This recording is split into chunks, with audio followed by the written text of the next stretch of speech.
Merhaba arkadaşlar, kanalıma hoş geldiniz. Bugünkü tarifim cevizli ve peynirli avokado salatası. Marketten avokadolarımızı aldığımızda biliyorsunuz sert oluyorlar. Böyle bastırdığımızda yumuşak olmuyorlar. Bunları oda sıcaklığında bekletiyoruz ve olgunlaşmasını sağlıyoruz. Ondan sonra salatamızı yapıyoruz. Yaklaşık 3 tane avokado kullanacağım ben bu salata için. Tabii ki miktar size kalmış. İstediğiniz kadar kullanabilirsiniz. Önce böyle kesip çekirdeğini çıkarıyorum. Sonra da bir kaşık yardımı ile avokadoları kabuğundan ayırıyorum.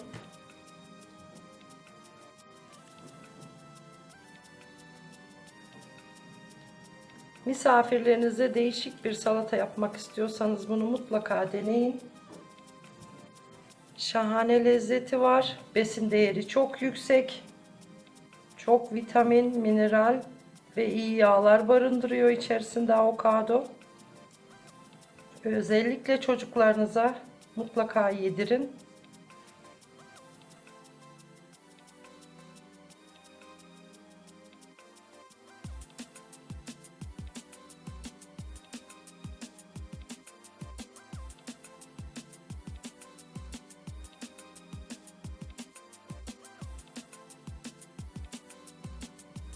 Üç tane avokadomuzu tabağımızın içerisine aldık.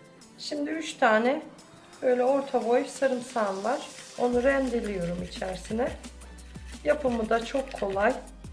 5 dakikada misafirlerinize yapabilirsiniz. Sadece önceden avokadolarınızın olgunlaşmasını beklemeniz gerekiyor. Önceden alıyorsunuz. Çünkü avokadoları marketten alır almaz yapılmıyor. Böyle bir kekremsi bir tadı oluyor olgunlaşmazsa. Şimdi limonun suyunu, yarım limon vardı. Bu miktarlar tabii ki size kendinize göre ayarlayabilirsiniz. Hiç önemli değil. Yarım çay kaşığı kadar tuz. Yarım çay kaşığı karabiber. Peynirini koyuyorum. Şimdi bunları bir patates ezeceğiyle veya bir çatalla ezelim.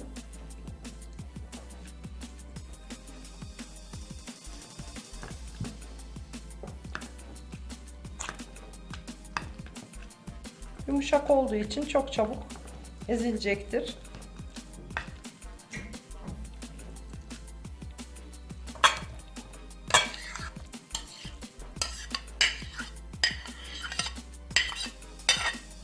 Avokadolarımı başka bir kaba aldım. Çünkü rahat ezemedim. Büyük geldi. Bunda daha rahat eziliyor. Böyle hepsini iyice ezeceğiz.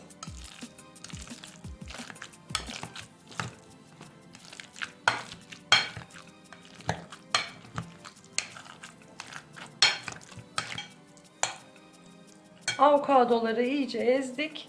Şimdi biraz da ceviz, küçük bir kase, yarım çay bardağı kadar, o miktar da size kalmış ne kadar koyacağınız. Ceviz attım. Karıştırıyorum iyice.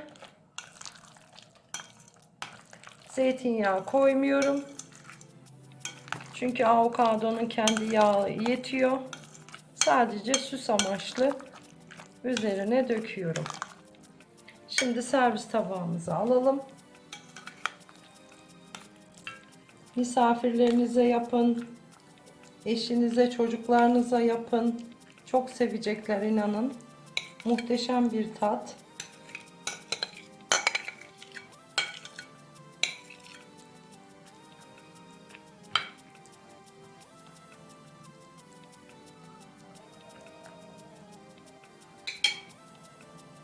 Biraz zeytinyağı gezdiriyorum üstüne.